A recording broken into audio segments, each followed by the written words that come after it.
আজকের এই ক্লাসে আমার প্রিয় সকল অষ্টম শ্রেণীর ছাত্রদের জানায় অনেক অনেক শুভেচ্ছা ও অভিনন্দন।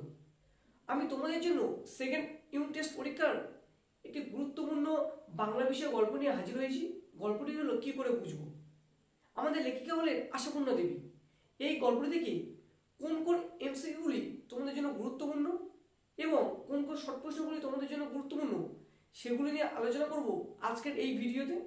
তাই তোমরা ভিডিওটি স্কিপ না করে প্রথম থেকে শেষ পর্যন্ত অবশ্যই দেখতে থাকো।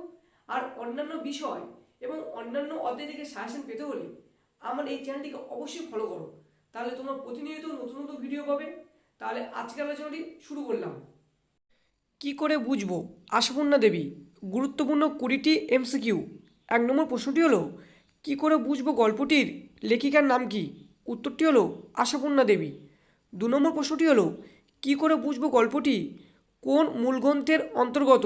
উত্তরটি হলো কিশোর গল্প সংগ্রহ গ্রন্থের অন্তর্গত। 3 নম্বর প্রশ্নটি হলো আশাপূর্ণা দেবীর লেখা 2টি উপন্যাসের নাম লেখো। উত্তরটি হলো প্রথম প্রতিশ্রুতি, সুবর্ণলতা, ছোট ঠাকুরদার কাশীযাত্রা। 4 নম্বর প্রশ্নটি হলো আশাপূর্ণা দেবী তাঁর সাহিত্য কীর্তির জন্য কোন কোন বিশেষ পুরস্কার লাভ করেন? উত্তরটি হলো রবীন্দ্র পুরস্কার, সাহিত্য আকাদেমি পুরস্কার, লীলা পুরস্কার, জ্ঞানপীঠ পুরস্কার। 5 নম্বর প্রশ্নটি হলো বুকু কোথায় বসে খেলা করছিল? উত্তরটি হলো বাড়ির বাইরে রোয়াকে বসে বুকু খেলা করছিল। 6 নম্বর প্রশ্নটি হলো বুকুর বয়স কত? উত্তরটি হলো 6 বছর। 7 নম্বর প্রশ্নটি হলো রিক্সা থেকে কারা নামলেন? উত্তরটি হলো দুজন মোটাসোটা ভদ্রমহিলা, যারা ছিলেন বুকুর মার ছেনুমাসি ও বেনুমাসি এবং যাদের সঙ্গে ছিল বুকুর সমবয়সী একটি ছেলে ডাম্বল। 8 নম্বর প্রশ্নটি হলো ডাম্বল আলমারি ভেঙে কার বই নামিয়েছিল? উত্তরটি হলো সেজ কাকার। 9 নম্বর প্রশ্নটি হলো বুকুর মায়ের নাম কি? উত্তরটি হলো নির্মলা। 10 নম্বর প্রশ্নটি হলো বুকুর মা কোথায় ছিলেন?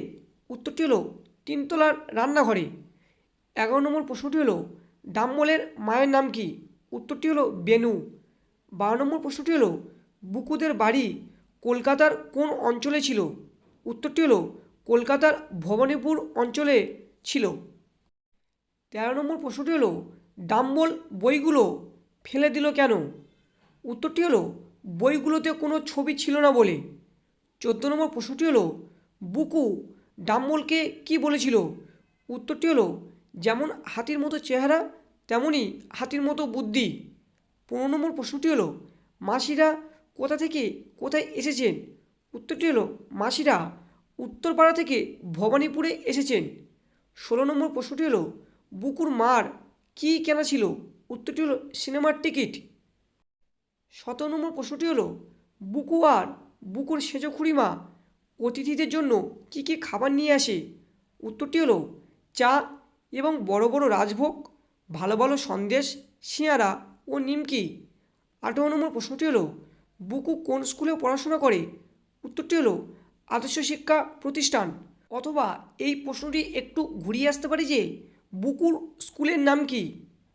19 নম্বর প্রশ্নটি হলো নির্মলার ছেলেটি তো আচ্ছা মজার কথা বলে, মজার কথাটি কি? উত্তরটি হলো তাছাড়া তখন হয়তো এত মোটা ছিলেন না আপনারা, এত মোটা কাউকে দেখিনি কখনো। 20 নম্বর প্রশ্নটি হলো বুকুর ক্লাসে কখানা বই ছিল? উত্তরটি হলো 8খানা। আর ভিডিওটি যদি একটু উপকার লেগে থাকে তাহলে অবশ্যই ভিডিওটিকে লাইক করো, কমেন্ট করে জানাও ভিডিওটি তোমার কেমন লাগলো। আর আমার চ্যানেল নতুন হলে চ্যানেলটি অবশ্যই সাবস্ক্রাইব করে পাশের বেল আইকনে অল নোটিফিকেশনটি সিলেক্ট করে নাও পরবর্তী ভিডিওর নোটিফিকেশন পাওয়ার জন্য।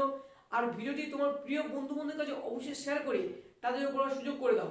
তাহলে আজকের ভিডিওটি এই পর্যন্ত, পরবর্তী আরও গুরুত্বপূর্ণ ভিডিও নিয়ে উপস্থিত হবো আমি।